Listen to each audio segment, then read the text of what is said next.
And we're live. All right. Hello, Idiots on Parade, the Too Ugly for TV podcast. We mock the news so you don't have to. I am Nathan Timmel, stand-up comedian in Iowa City. With me, as always, is stand-up comedian Jake Vevera, live from New York City. Hello, Jake. How's it going? All is well here. Did you have a good Christmas? Once again, I'll just point this out right up front. Fuck every podcast except for the news that I listen to. Jake, you and I are not on vacation. Every podcast is on vacation except for us. That's right. Even the news that Timmel listens to. I'll even say fuck those guys too. I'm adding a few more to the pile, to the fuck pile. Yes, fuck them for still reporting. We should be dominating right now. This is our time to shine. People need to understand that we don't go on break. That's right. That's right. Breaks are for suckers, man. Do you have a good Christmas? I did. Went to Altoona, Pennsylvania, my wife's hometown, and where they call it Luigi Mangione. She actually worked in that McDonald's. Oh, the poor Luigi. Altoona should be on the shit list for turning him in. I don't know, man. I'm not mad at the United Healthcare CEO as mad as I am at the voters who continued to leave the healthcare system in that dude's grasps. You know what I mean? Yeah. You don't get mad at a wolf for being a wolf. You get mad at the people who are like, who's a good person to run medicine in our country? A wolf. So let's give it to him. He did his job. Don't get mad at him. Fair point. All right. I have an odd story I want to start with, and I cannot tell you why I find this fascinating, but I do. I'm just going to jump right in. Justin Baldoni's ex-publicist says smear campaign against Blake Lively happened behind her back. Jake, have you followed any of this? A little bit of it. It seems like this dude was a creep, but people are claiming they don't like working with Blake Lively, which to me doesn't really negate any of her claims at all. To me, it's just like it's par for. I assume all those people are a pain in the ass to work with. This thing where it's like Ellen DeGeneres said mean shit to me in the hallway. She's a billionaire celebrity. I assume she's a fucking nightmare to work with. I don't know why this is news to anyone. Well, here's why it's news, because I over the summer, these two people, what's his name, Justin and Blake, they had a movie come out. It was a big hit. And then I follow celebrity gossip news because I'm a catty whore. And all these articles started coming out about how Blake is a bad person. And it took me by surprise. I'm like, I've never heard that before. I've never heard that. And some of them were from unnamed sources. And then a bunch were the thing we love, our favorite news stories, which is we went on Twitter, found the 5 dumbest people that said they didn't like Blake Lively. Like, people are talking about Blake Lively, but it was pervasive. It was everywhere. And I literally had the thought, this is a coordinated attack. And so what I find fascinating is that I was right. So now Blake Lively, right before Christmas, kind of like the Fox News Dominion lawsuit, she dropped a lawsuit against him with texts between him and his publicist saying, we're going to hit Blake with a smear campaign. And that's what I find so fascinating, is that's someone's job. Someone's job is to, hey, we treated Blake like shit on this movie. We better get out in front of it by calling her a whore and a pain in the ass and a piece of shit. So let's just run. So they have these connections and they write these articles. You know what it is? It's a right-wing online troll version of Harvey Keitel's character in Pulp Fiction. You know what I mean? Like, it's just some fat nerdy incel in his mom's basement going, oh, let's get online and say that she's mean to her assistant. Let's ruin her life. Well, and my favorite part about all this, you are absolutely correct, but my favorite part is the hit against this guy, and you could see it, like any dude that like listened to him or looked at him or talked to him or could just say, well, he's a phony. He's one of these guys that's like, I'm such a feminist. I'm such a good person toward women. I can help women with my penis.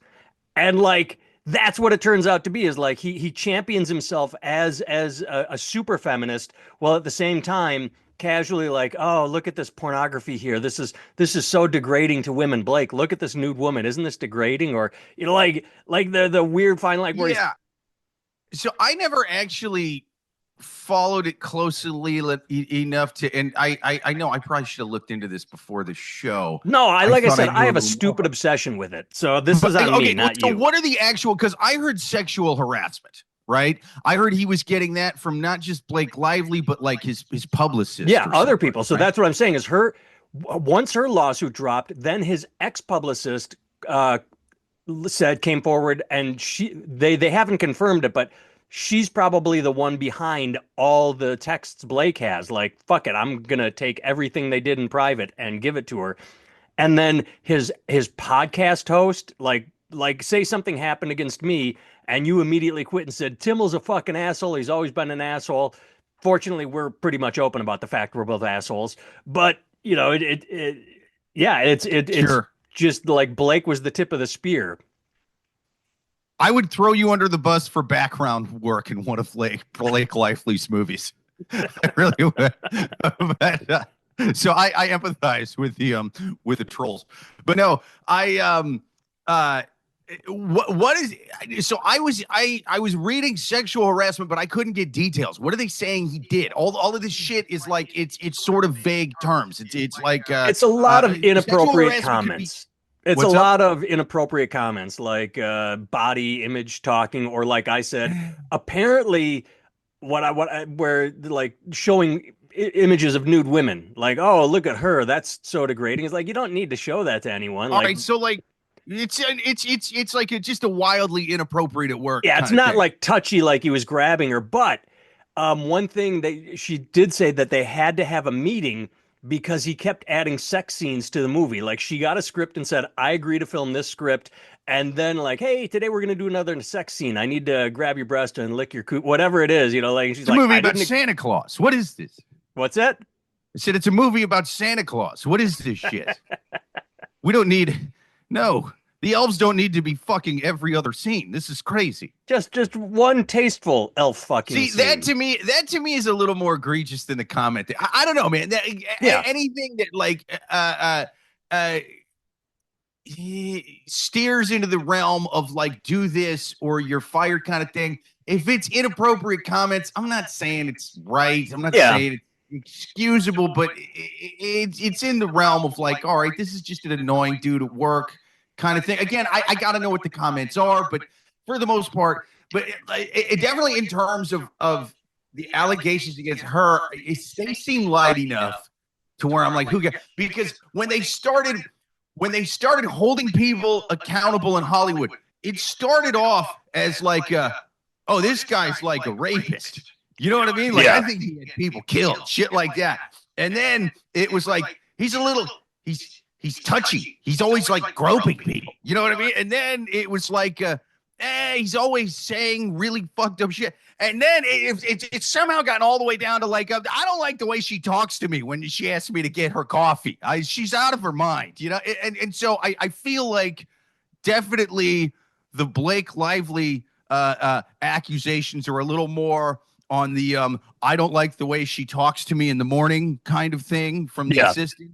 And then his might be a little, but I don't know. So far, these accusations are just sort of like, What's the big thing? I think that they're having an accusation off is what's happening.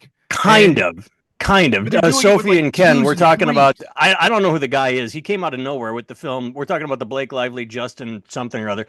To me, the big thing is the whole coordinated effort smear campaign. That I think is the fun part, where it's this, like you said, it's an incel in a basement. It's someone's job. Like, they constantly say, hey, Blake Lively is pissed at me. She's going to trash my reputation. Let's trash hers first.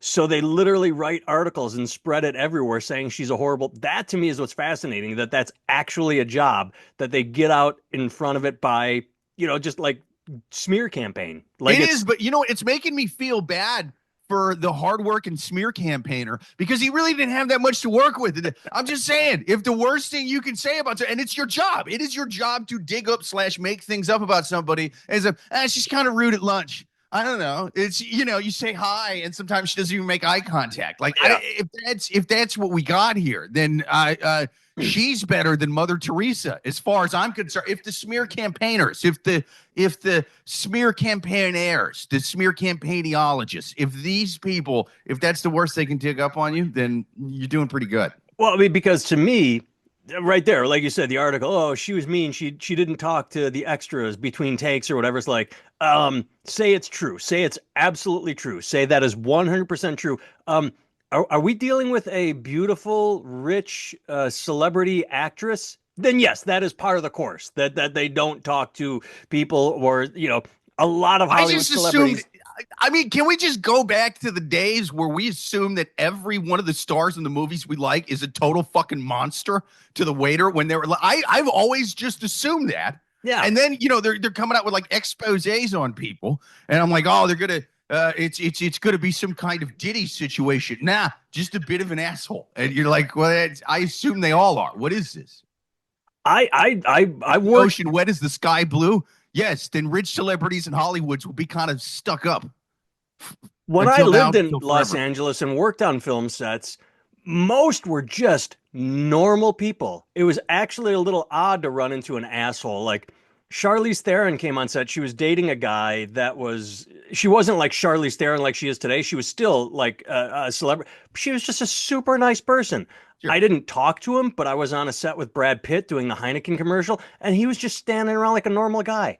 I did meet George Clooney. He shook my hand and was super nice. Tim Matheson.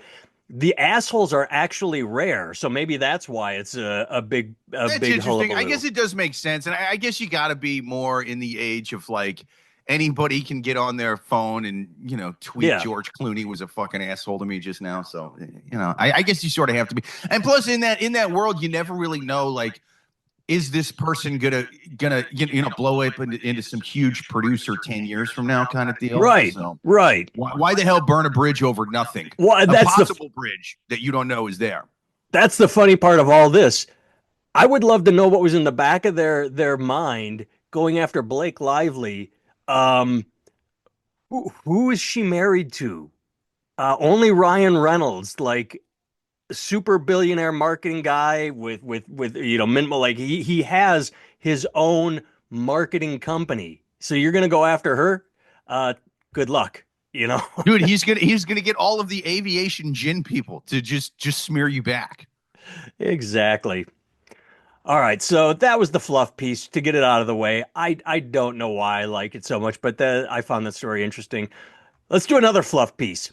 Denmark boosts Greenland defense after Trump repeats desire for U.S. control. The only thing I have to say that is Denmark, that's cute. I mean, it's all talk. Trump isn't going to go take Greenland. We're not going to invade Greenland. We're not going to take it over. But if we wanted to, I'm not sure there's much Denmark could do about it. That's true. It's not the age of the Vikings anymore over there. It's kind of, they're more in the wooden shoes phase, They're kind of more known for their windmills and things these days. This is where I love Trump and his trolling, because the sheer fact that he even talks about it and that it's reported on. This is the BBC. Like this makes news where he says, "But I think we should buy Greenland. I think we should take back the Panama Canal. All things that are not going to happen." And yet it turns into stories. No. This is what he's good for. He's good for ginning up controversy that is just fun and not even worth that. This is Trump at his best. It does make me a little disappointed in the media outlets that are covering this in such hyperbole. Like, is Trump is he having another go at Manifest Destiny? Is that what this is? It's like, no, this is a dude talking shit on. It's something to be concerned with. Sure. He's pissing off our allies for no goddamn reason. For no reason. He get us into a trade war. It seems like he's really trying to go that way. That's the way you talk about it. That's the real effects. It's a dude, going on about inflation while at the same time talking about blanket tariffs. That's going to jack up. It's like, yeah, there's real concerns here. But sitting there going, he will invade Greenland tomorrow. Like, no, that's not what the man's doing. Here's the one interesting, the Tired of Liars on YouTube says deflection from the real crimes he has committed. Yeah, I mean, that's what I'm saying. Yeah. I think Trump does enough shitty things. You don't have to make up extra shitty things, because then it takes away from your credibility when you're trying to call out the real things. Yeah. Yeah. Good morning, Paul. So here's the interesting part of it. Until now, Denmark has been very slow to expand its military capacity. Oh, shit. Wait. Sophie's got a great comment. Sophie, on YouTube, Sophie Ken on YouTube says, Canada will never be the 51st state. Puerto Rico would be like, what the F? Yeah. It's how he would do it just to make Puerto Rico sad. Just that would be ultimate trolling, is to add a 51st state that is not Puerto Rico. Yes, Sophie and Ken, brilliant comment. Until now, Denmark has been very slow to expand its military capacity in Greenland, they say, but if the country is not able to protect waters around the territory against encroachments by China and Russia, then U.S. demands for greater control are likely to grow. That is the overall story here. The fact that if Russia and China start swimming around there, like China just had a boat dig up that optic cable, the internet cable, and now they won't let one of the Nordic countries look at that boat. So yes, if they're getting frisky, that would be a bone of contention. The idea of, hey, maybe you could use some U.S. assistance. Doesn't mean we're going to fucking tell Greenland he was going to protect Greenland, whether they like it or not. That's what I'm hearing. Yeah, well, that's not going to happen. But there could be calls for, hey, if you're a member of NATO, we could, put some troops there. Although this is just all conjecture. Like Tired of Liars says, we're talking about this instead of everything else that is more real. What about American Samoa or Guam? Would that offend Puerto Rico? Good question, Paul. I've been to Guam. I liked it. Guam is. I went to a bunch of hooker bars in Japan, and they were all fun. Guam had bubble bath bars and showers, and I never went into one, but I found that so much more intriguing to just go into they'd say like, oh, go in here and we'll scrub you down. It's kind of like an advanced massage parlor. I liked that idea more than the straightforward hooker bar, and they were everywhere. Instead of just hooker bars, it was shower bar, bubble bath. You go in and you get treated to a whatever you want. Clean and sanitary. Give me a good old fashioned hooker bar. I like to have that stank on me at the end of the night. But Mikey on YouTube says he's gonna shit talk us into starvation. Yeah, shit talking into starvation is basically the way I describe not going clean with comedy. You know what I mean? Like I could have gone clean years ago and actually really made a lot of cash. Should have done that. Well, too late now. Yeah. House panel releases report on sexual misconduct allegations against Matt Gaetz. How is it that for over a week we heard, oh, how dare they? They're not going to release it. The public demands to see it. All we heard about it. And then what got released, it just sort of went poof and went away. The December 23rd, maybe because they did it at Christmas time and Christmas overshadowed everything. But the report is pretty damning. Yeah, he sex trafficked a 17-year-old girl, guilty of that. I mean, substantial evidence. I'm sorry, not guilty. Right. That the statutory rape, illicit drug use, acceptance of gifts. I like how they just sort of throw that all together. Yeah, he took gifts as a congressman, and there was the time he slept with that 17-year-old. It's tough for Matt Gaetz because he has a face that looks like a guy who does coke and bangs 17-year-olds. You know what I mean? Nobody looks at Matt Gaetz and goes, "Nah, he wouldn't do that." Just look at him. Look at his face. Well, I love his comeback. My 30s were 30s with the apostrophe, which were an era of working very hard and playing hard too. It's embarrassing, though not criminal, that I partied, womanized, drank, and smoked more than I should have earlier in life. So he's like sort of toeing the line, like, yes, I'm guilty of most of those things, just not the 17-year-old. Right. He's like, listen, I'm only as guilty as Winger, okay? How dare you come at me like this? I was a big fan. She's only 7. But I love how thin-skinned he is about it. So apparently on Saturday Night Live, Martin Short made the joke, I left my Uber driver waiting, and you know how testy Matt Gaetz can get. And Gaetz kept bringing it up on Twitter. SNL just called me an Uber driver as an insult. It's a job held by honest and hardworking people. People, yeah, it is. But at the same time, he kept bringing up later that. But it's Sunday, underneath congressman by a lot. Like, I see what he's saying. It would be a weird thing for a politician to say. It's a comedy show, though, bud. And also, on a second note, I agree with Matt Gaetz. I think most Uber drivers have not fucked 17-year-olds when they were in their 30s. So I think that it is wrong to compare Uber drivers to Matt Gaetz. It is a slap in the face to Uber drivers. I like that he's coming out and saying, how dare you insult Uber drivers by comparing them to me? That I didn't look at it that way. That is a goddamn good take, and I'm rethinking it. I was just stuck on the fact that he brought it up several times.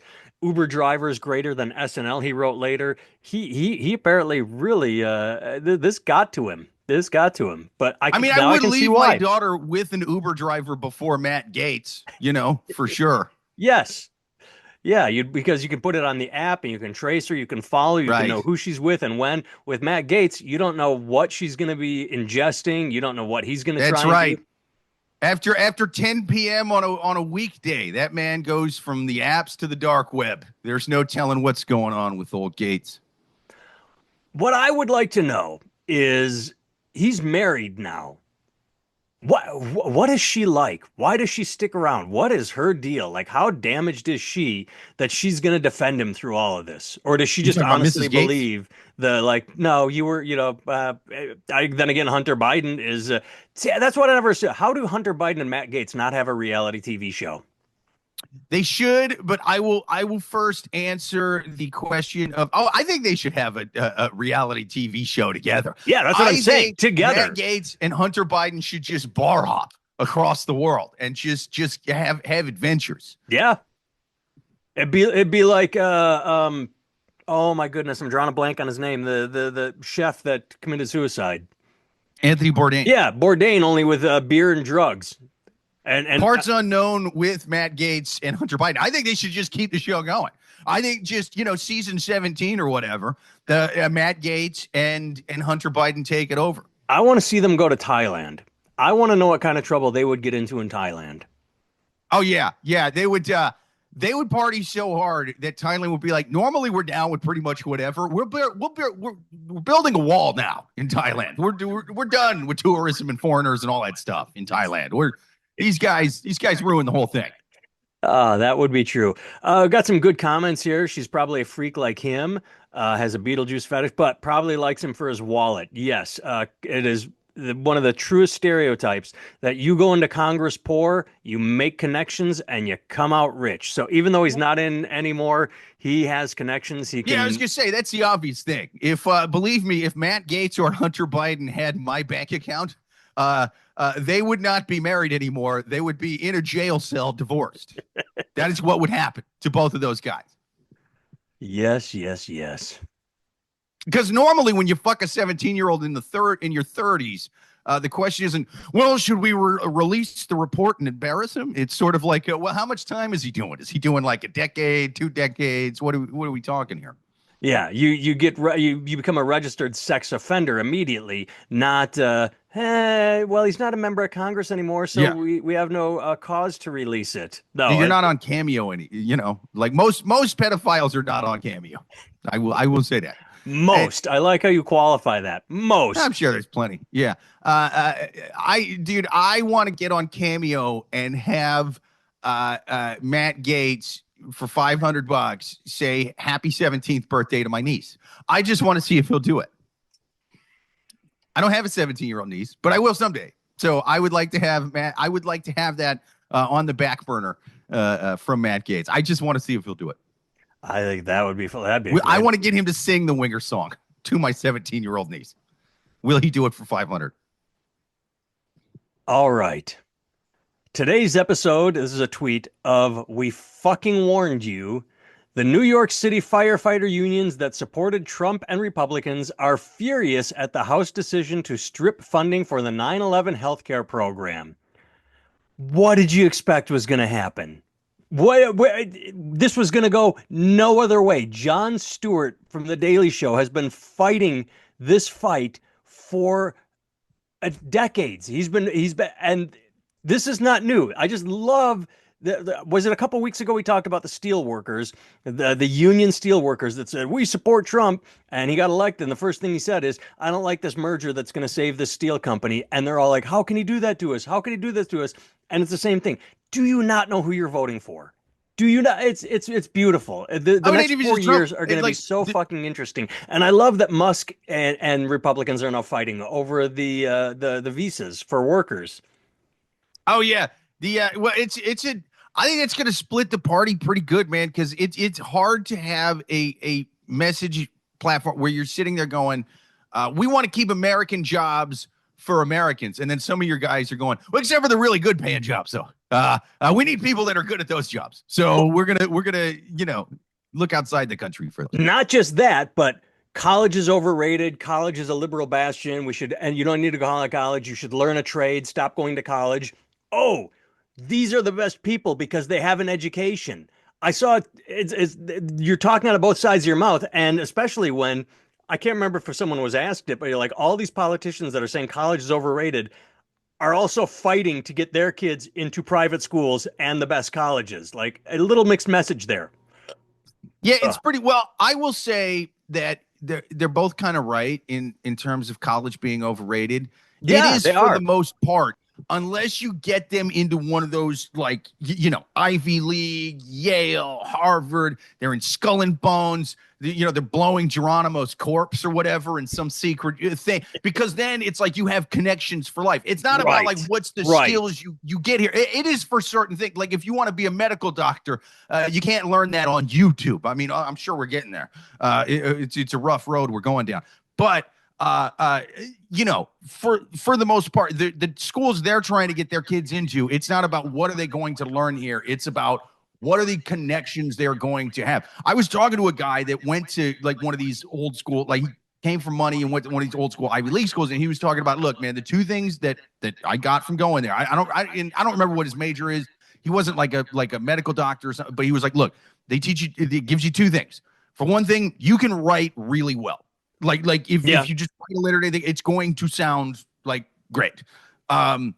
Is that worth the money? No. What is worth the money is you now have connections for life. If I lose my job and I just need to get something somewhere, just because I went to that school, someone that went to that school who does not know me, if I throw it out there, will give me a job where I'm making a lot of fucking money, even though I don't know him. It was like just because I went. Yeah. But again, like you're right. You're not wrong. You're right. To learn a trade is a beautiful thing. If plumbers, I do not know shit about plumbing. All I know is when you contact a plumber, they say they go on the clock the instant they leave the office. Sure. It's, oh, you have a 2 p.m. appointment. I am leaving the shop at 2 p.m. and you start getting like they do not charge you from when they walk in the door. They charge from the instant they walk out the door of their place of business. That's Oh, that's fucked. fascinating and good for them. Yeah, it makes sense, man. Look, if they're driving all the way across town, they're going to spend. In New York, if they're driving in the middle of the day here, they'll spend more time in the car than they will fixing stuff. So yeah, it's fair. Yeah. I went into a ditch a couple of years ago. First and only time I've ever gone into a ditch. Had to call a tow truck. It was something, I forget the amount, but say it was $243. He got me out, like it said, he arrived on the scene at 143 and signed off on me at 153. 10 minutes to, and I get it. He's got overhead. He's got a truck. He's got insurance. He's got all the, it's still good work if you can get it. Like you've got the time when you're not pulling people out of ditches, but still, not everybody needs to learn to go to college, but that doesn't mean you need to shit on it nonstop. It's like we live in a country of extremes where it's like, oh, you need to go to college. Fuck college. Instead of like looking at what you want to do with your life and then determining whether or not a trade or college is best for you. Sure. I'm just teaching my kids to get into crypto scams. Honestly, I'm teaching them to hawk to it. I think that's the move. I worked for a company, Tired of Liars. I worked for a company in Las Vegas that had a specific map that showed exactly where our rates increased twice. So when you crossed a boundary, did your rates go up? What do you mean, Tired of Liars? Or like you got traveled to a certain Yeah, a map. Like it's so far away. So Oh, that's hence when we're the charging rate. more Okay. money because we're driving a giant truck full of stuff there. What's the name there? I can't read it. Oh, come on. We all learned how to do a trachea surgery from MASH. We did. You That's take a right. pen and you take the ink out. You get any little tube. Yeah, we all saw that episode of That's right. MASH. That's right. And RFK's in charge of health now. And he's like, I did my own trachea surgery. I learned how to do it on TikTok. You don't need doctors. Either way, so to go back to the beginning of this is going to be an interesting 4 years because just all these people who I don't know what they were voting for. Were they voting to own the libs, or did they think because he was like a tough guy that said it like it was? I, and now, like the steel workers, now the firefighter unions, No, yeah, they don't just like have the your union back. workers. They It's don't have any your back. union who's not like a police officers union or maybe like a coal workers union or like there's certain ones, sure, but like for the most part, Republicans have been very surface level anti-union for decades. So I don't know. I mean, they'll run on it. They'll put it in their speeches and shit. So I don't know why that is like a gun manufacturer who's like pro Harris or something. I don't know what I would the say hell. pro Sanders, pro Bernie. Yeah, that's true. Harris did run around talking about how much she loved guns. She talked about her But gun. yeah, fair enough. But either way, yeah, this thing where they're like, oh, I want someone who's going to take on the elitists and the coastal elites. Who's going to be my champion? That dude with his name in gold on the giant buildings on the coast. He's going to take on coastal elitism. Like, no, he's not. No, he's not. Paul says that where he works, it could cost $300 before he even gets there. Field service mechanic, not counting the 110 an hour the company bills for the labor, which of course he doesn't see much of. Paul, that's what I did in Los Angeles. I worked behind the scenes in the film industry. I'm not even going to go into details, but long and short of it is, started at $25 an hour. I didn't get that, and then it always went into time and a half and double time because film production just always moves beyond 12 hours a day. So they'd be charging $50 an hour for me, and I would be seeing not a lot of that. So yeah, it's always the company that makes the connections and sets the deal in place, because they would get a flat fee. Like, hey, not only do we get a flat fee for what we're doing for this filming, but now you have to hire our peon, and we charge quadruple for him than what we give him. It was very, very interesting when I found out, what they paid for me versus what I got. All right, next story. Biden didn't commute the sentences of death row inmates Dylan Roof, Dzhokhar Tarznov, and Robert Bowers. Here's why. I loved this. He commuted the death sentences of 37 out of 40 federal death row inmates, but not those three. And there's so much that could be said about this. These guys were motivated and race baiting crimes and mass attempts at murder. The Boston bombers, the one on the right there, Dylan Roof, obviously an asshole. The one I didn't recognize was Robert Bowers. What did he do? I forgot. He shot up that synagogue. Oh, right. Yeah, Tree of Life. Right. Yeah. But I just love the idea of saying the death penalty is bad. I don't believe in the death penalty. I'm going to commute 37 people that did something horrible, but not these three because they did something so horrible that the death penalty is appropriate. It's politics. It's basically politics because he does not want to start a race war or piss off Jewish voters or whatever it is. Everybody on that death row probably had a reason to be there. These three got spared for, I am purely political reasons. Yeah, it's a weird thing to go.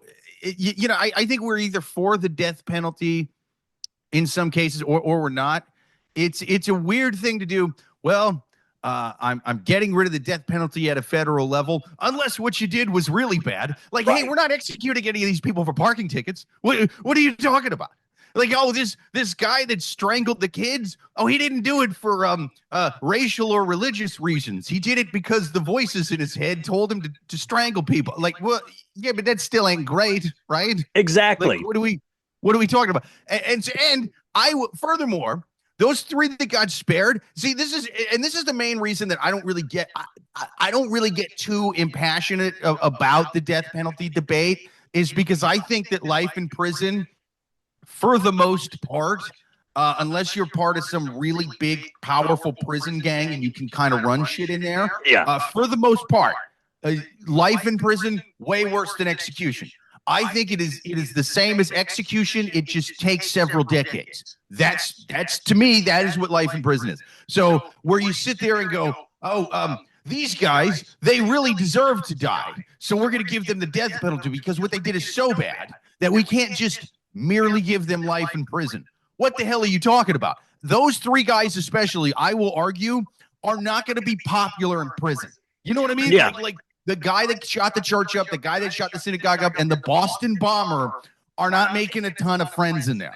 The guy that shot the synagogue up, I'm going to profile prison. He might do okay considering how the Nazi white supremacists do I in was prison. thinking Schillinger from Oz or whatever. He does kind of look like there. So yeah, you buzz him off. He kind of looks like William H.